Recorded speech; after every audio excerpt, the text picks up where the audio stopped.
Showtime! The Capital G show starts right now.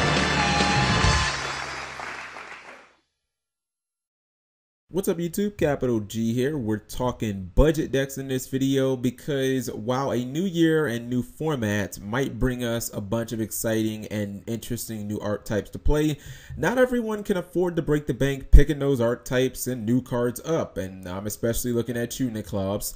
So I've decided once again to compile the definitive list for the player with affordability in mind. Once again, we have a $150 limit to spend on the entire main and extra deck. And just to be clear, since I cannot adequately predict card prices from future booster sets, I unfortunately couldn't add Yugioh, Spirit Beast, or Infernoids to the list. In addition, due to a recent price spike from Denko Seka, what was going to be my first place deck in Shadows is pretty much out the window now. So with that all said, let's get down to business and do the top 10 budget decks of the January 1st, 2015 format, the Yu-Gi-Oh! Hierarchy.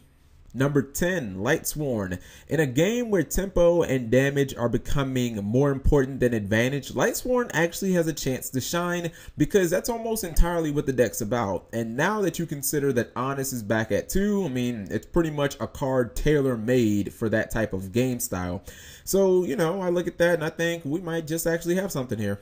I also think artifacts being crippled bodes well for Lightsworn because it really sucks when you pop a back row or you nuke a board only to find out that your opponent had a set Moratech or a Sanctum. Number 9, Plant Synchro / Reborn Tengu Synchro based decks. Alright, so you got even more support now, and much like last format's Glow Up Bulb, this one can do some serious damage too. I think that huge boards involving Quasar and Shooting Star Dragon are just going to be made even easier now, and I think that Soul Charge becomes endlessly better in the deck because ideally you should be able to synchro with 2 or 3 of your Tengus in one turn using like Glow Up Bulb or Spore that maybe you brought out from 1-for-1. I mean, I'm looking for this deck kind of to play very similarly to Karakuri of the past. Number 8, Yang Zing. When I look at Yang Zing, I see a deck with pretty good potential because it has the tools for the matchups. Yazzie is a serious problem for Burning Abyss because they don't have the beaters to get over it and they can't target it with, you know, like Virgil or Fire Lake. And then Baxia can be really good against Shadows where you can just spin stuff back to the deck instead of destroying it. You wouldn't want to pretty much destroy anything in Shadows. And I'm pretty sure that Skill Drain is just going to be a pain in the ass for Nicklops as Cleese have pretty much shown in the OCG. I think the question ultimately is going to be, can Yang Zing get to those key cards by turn 2? Because that's what I think they're going to need to do to keep up with the format. Number 7, Black Wings. Talk about being back at full strength. Finally. Not only did Black Wings get Gale back at 3, but they've got double Goyo Guardian now, meaning that Blizzard is actually worth a damn again. Like the good old days when Black Wings were a tier 1 deck. And, you know, I do believe that Icarus has been somewhat power creeped because against Shadows and Burning Abyss, it's just not really that good. But if you look across the other side of the spectrum and you look at Cleese and S-Knights, the card can be the absolute nuts in those matchups. So I still counted it as a positive. Number 6, Noble Knights. Okay, so I'm going to keep saying this until I'm blue in the face. I still believe in my heart that about 80% of competitive duelists don't have any clue what these fucking cards do.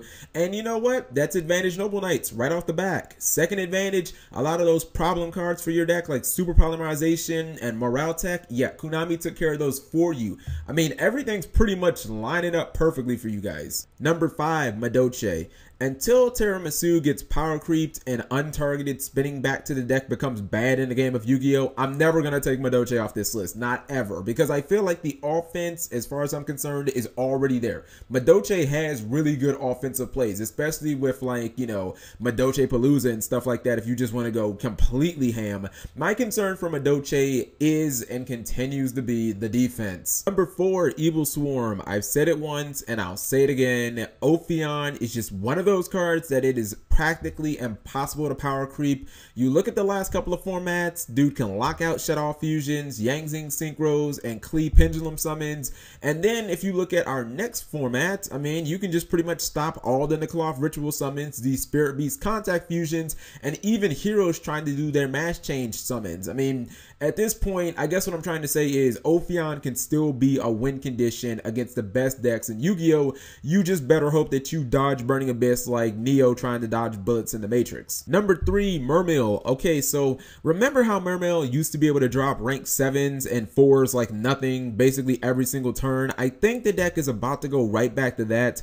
Gunned at 3 means that you can pretty much play reckless with all of your monsters because you can just special summon them back so easily, and I think you're about to see the deck have a lot more offensive explosions, especially if they're playing lead. PS, you should probably be playing lead. Number 2, Elemental Heroes. I knew it the second I saw the card. Dark Law is that motherfucking dude. Essentially what Cam Newton is to the Panthers. I mean, like, the rest of the heroes are decent to good, but we all know who the real star of the show is. I mean, if you look at Dark Law turn 1, this is going to be a problem for just about every deck in the game of Yu-Gi-Oh! Just that non-searching and banishing everything your opponent sends to the graveyard. It's like Konami specifically designed this card to shit on the most commonly used mechanics in the game. Honorable mentions include Yugioh and Sylvans, and finally number 1, Stellar Knights. So first off, they got a new Xyz, and it's pretty damn amazing against Shadows and Burning Abyss. I mean, just being able to negate any dark monster, pretty legit. Secondly, they're getting a new 1900 Beatstick, who actually can give any S-Knight 500 attack. I mean, that's pretty good too, because it solves the no beater issue, and it can do huge damage solo. I mean, who doesn't like having a 1 card out to Winda and not having to burn a breakthrough skill on that card? And then it just goes without saying that Trevor is almost the best thing since sliced bread. I mean, I still, like, realistically have yet to ever see somebody lose after dropping that damn card. So I see that card as just a game fucking changer. So let me know what you think of my list. Were there any decks that I missed? If there were, leave that in the comment sections below. Thank you guys for watching, as always. Subscribing makes life happy.